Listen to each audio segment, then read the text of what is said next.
It's out there, lurking in the dark, a chasm yet unfound. Come along and experience the journey with the Cache Caver.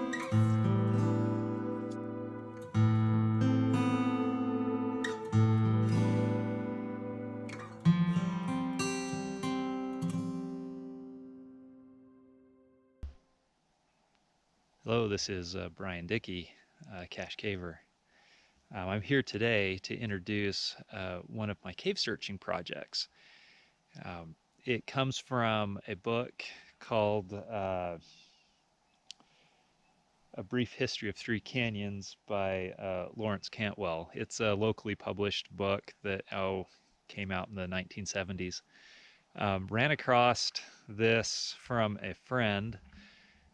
In the book, it describes a cave that was found, turn of the century, 1900s, early 1900s. The author tried to find the cave in 1930, couldn't. I talked to another fellow who went up and looked for it in the 1950s, found it, and it's an interesting cave. Today, I'm going to show you the canyon a little bit, and I'm going to explain some of the interesting things about this search, a little bit about what we've done so far and what our plans are for this coming summer. Hopefully this will be the big one. So I want to read the passage that makes us certain that there's, well, I guess certain's not quite the right word, but certain enough that we're been looking for this cave for the last couple of years. But here's the excerpt. It says, "An adventure Mr. Weeks related to me. When I was about 18 years old, two companions and I walked to the top of Dry Canyon, found a hole in the ground. It was very deep, for we could not find the bottom by dropping small rocks. My friends tied a rope round my chest and lowered myself into the hold.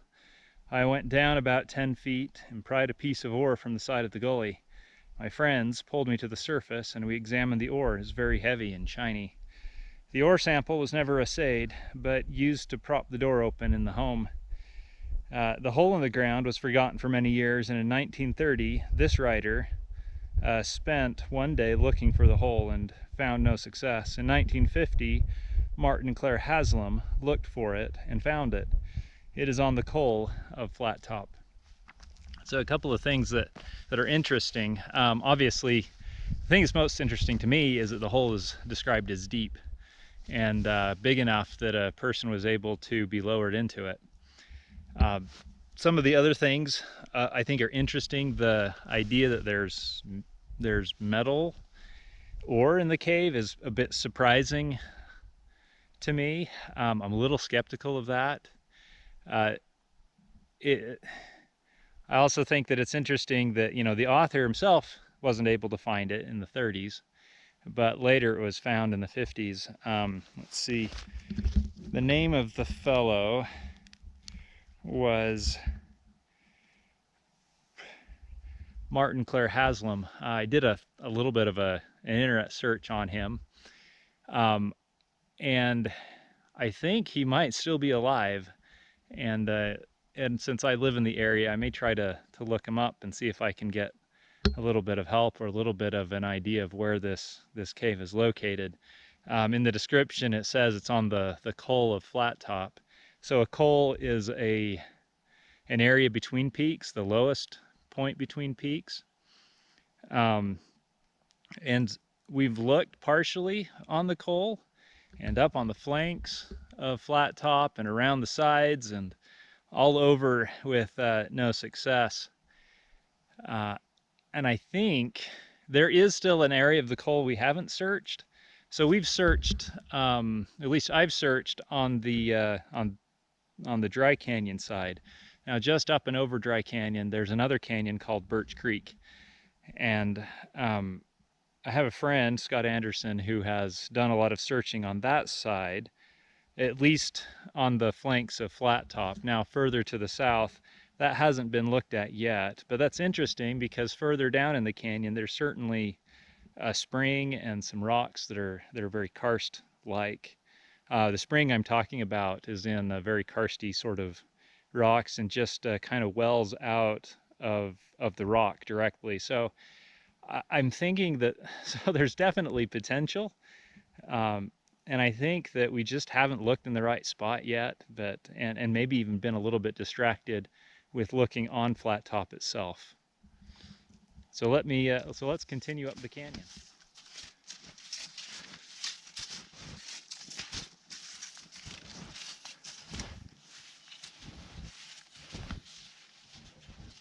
Well, I'm at the proper mouth of the canyon now. I'm gonna swap from skis to snowshoes. Not that great of a skier, and the terrain from here is just gonna get a little bit rougher.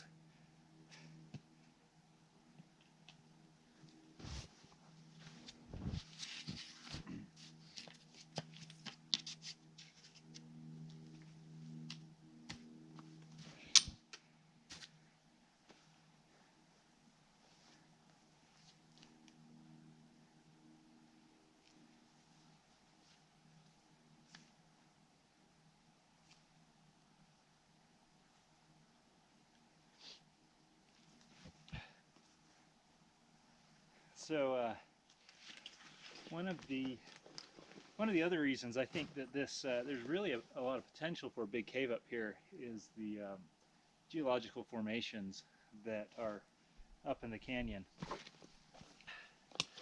So there's about 14 different geological rock layers as you go up the canyon.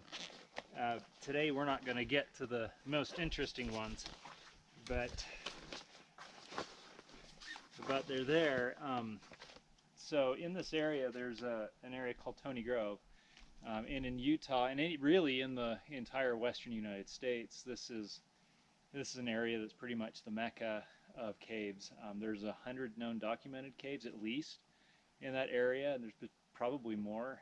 The largest cave in the state, or the deepest cave in the state, I should say, is in this area, main drain, 1,400 feet deep, 2 to 3 miles of passage, of known passage.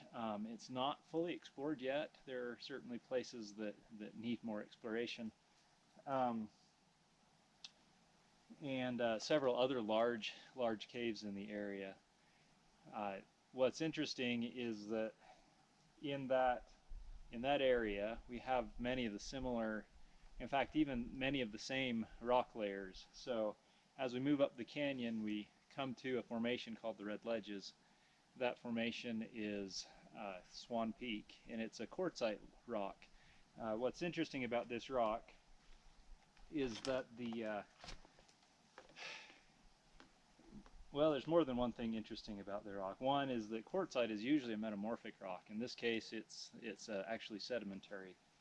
But as far as caves go, the interesting thing is that the quartzite rock is really not very permeable to water. So the water just doesn't go through it.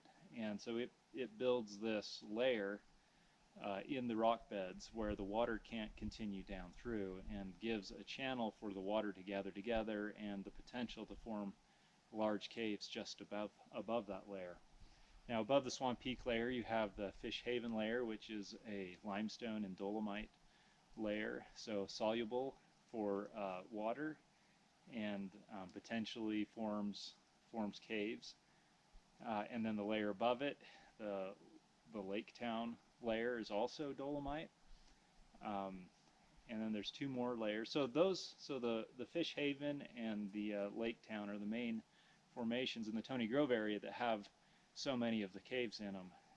As we continue up the layers, so up at the top of this canyon you have a little bit of the Fish Haven just above the quartzite. You also have, and then above that, most of the area is the Lake Town, a Silurian aged rock. I think about 450 million years ago is what its age is. Let's see. So Silurian, yeah, 440 to 417 million years ago. So really old rock, lots of potential. The rock is dipping towards the east and southeast at about a 30-degree angle, so that's also really good. as the water has a tendency to follow bedding lines. That's also the area has been pushed up, and so there's likely fractures within the rock for water to find its way into it and create caves. There's also a great many, so the canyon just over the ridge at the top of Dry Canyon is called Birch Creek Canyon, and it runs from the top of Dry Canyon. It goes down and then it runs to the north and then to the west at the bottom of Flat Top Mountain. Now, within that canyon, there's a couple of really large springs, and so there's got to be something in the area. So I better get these shoes on and let's continue up the canyon.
So in this canyon behind me, there's an old abandoned mine.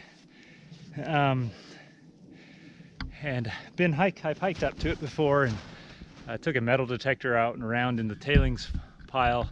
Looked around in the tailings pile. There wasn't really much found, and as far as the history goes from the three canyons, they mentioned that there were a couple of mines up this canyon, but nothing was really ever found, and that seems to be true. The mine is in a formation called the Bloomington Formation. It's a Cambrian formation, and let me see. It was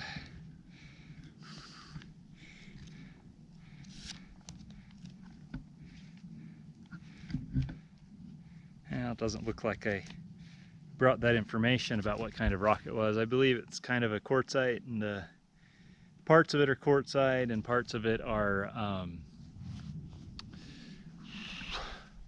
like a limestone and dolomite. Rummaging through the tailing pile, we didn't really find any minerals, nothing that would certainly make me excited.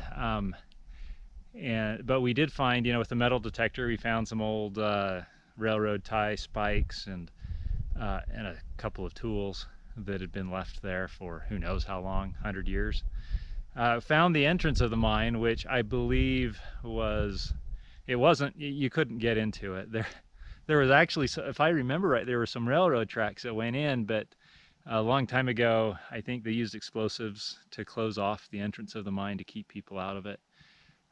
You maybe could still get into it with a lot of work. I'm not sure how legal it would be, but it'd be an interesting little project.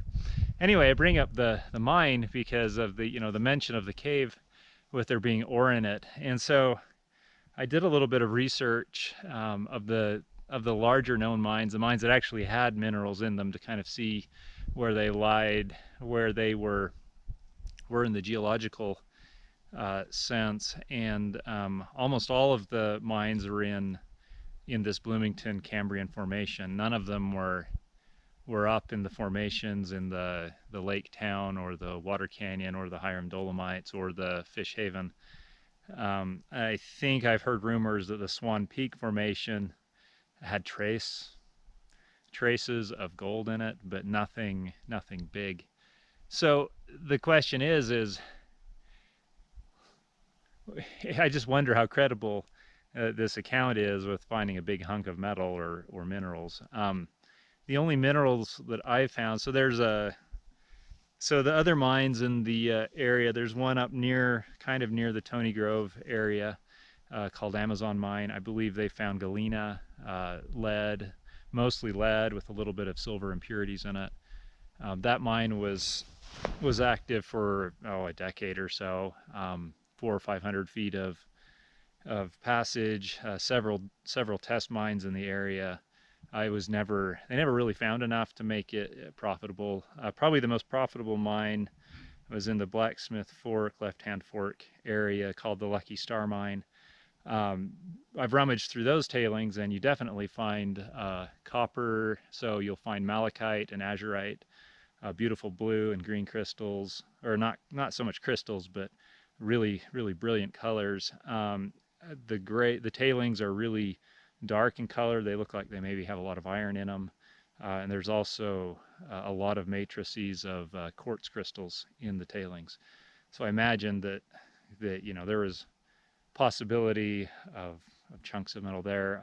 The other mine, and all of these mines none of them are active anymore, because they just, they weren't rich enough to be profitable and continue to be profitable. The other mine is Rosie's mine, and there's some interesting crystal matrix in that mine.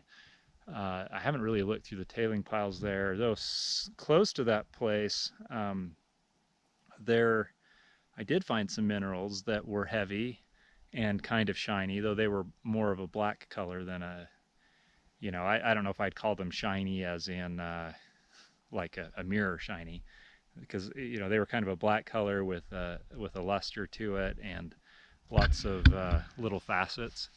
I can't remember what I discovered the mineral was called, but it was an iron ore, and I found that near Rosie's mine, just in the dirt. I found several chunks of it. I'll have to look up to see what that is, and I'll go ahead and put that in the video of what the name of that mineral is. Anyway, I guess the point is it possible that there was a hunk of metal? I suppose so. Is it likely? I have a hard time believing it. None of the experience I've had in these rock layers show that there's any sort of mineral besides, occasionally trace minerals of like little tiny crystals of iron. Yeah, this is the only thing I've ever seen, and it wasn't, actually thinking about it, it wasn't in the formations of rocks that are up near this anyway, so who knows what it is.